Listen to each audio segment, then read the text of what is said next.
I love this room. Yeah, me too. We'll take first question up here in the front on one. Yep, front row.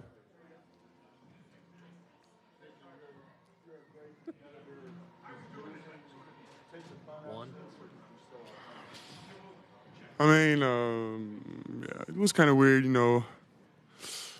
because it's at the same time. I mean, I want to win, and I hate losing, But it's at the same time, I have so much going on, and that I'm happy that I just knocked one thing off the list, for this weekend. So it's mixed feelings.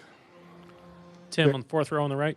Victor, along those lines, it's a very unusual day for you. You were up early, appearances early. You've been going all day. This was not a traditional game day for you.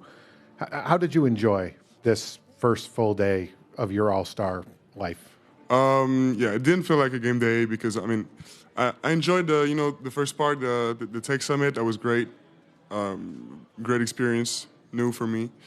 But the rest was as usual, appearances, interviews. So as usual, it's part of the job, And the game was fun, playing against those guys who are very promising. Any other questions in here? Over here, fifth row on the right. Vic, just on the topic of the Tech Summit, this season there has been a crazy output in scoring. Offensive production has been at an all-time high. In general, looking forward to what that next evolution in the game is. What do you think the next step is for NBA basketball?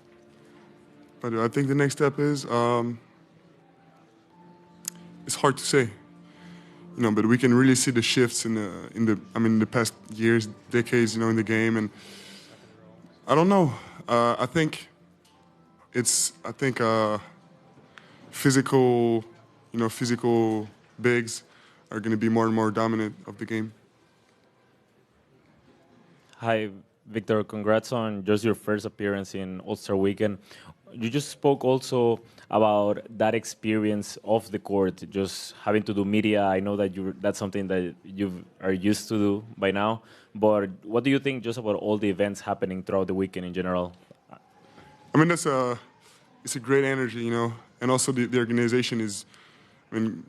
Gotta say it's pretty good, So I like, I don't have much to say about the interviews. It's like usual, but the energy definitely is up there, and the dedication also of the people who work here. They're doing very good. Don, second row on the right. Vic, you've been going since you got here. Tech Summit, practice, game. You got skills competition tomorrow.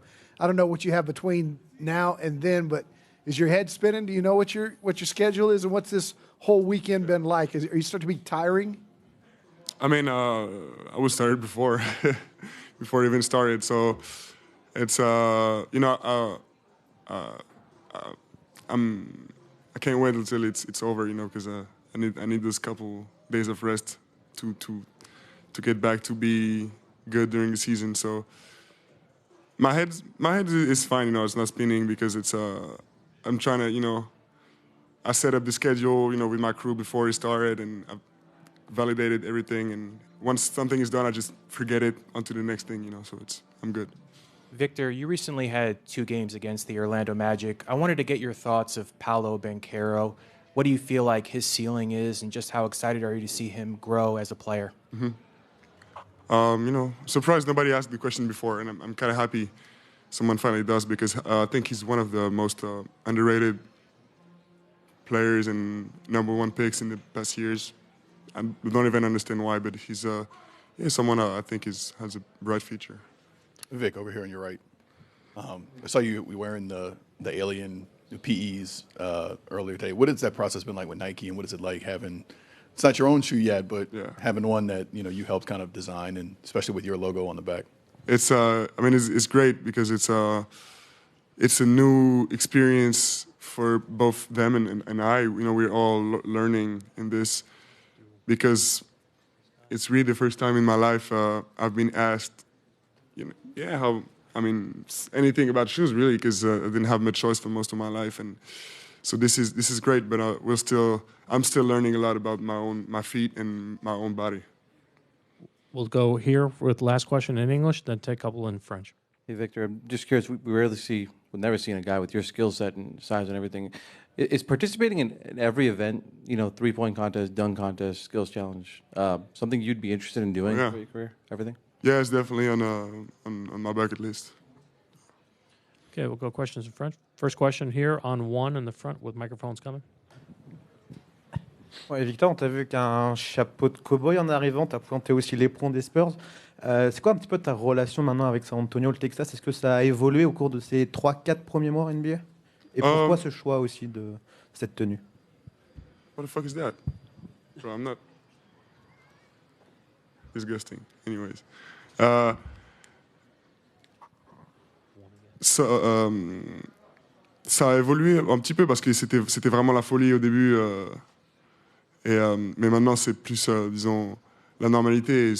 J'ai été aussi plus accepté comme faisant partie du paysage de San Antonio.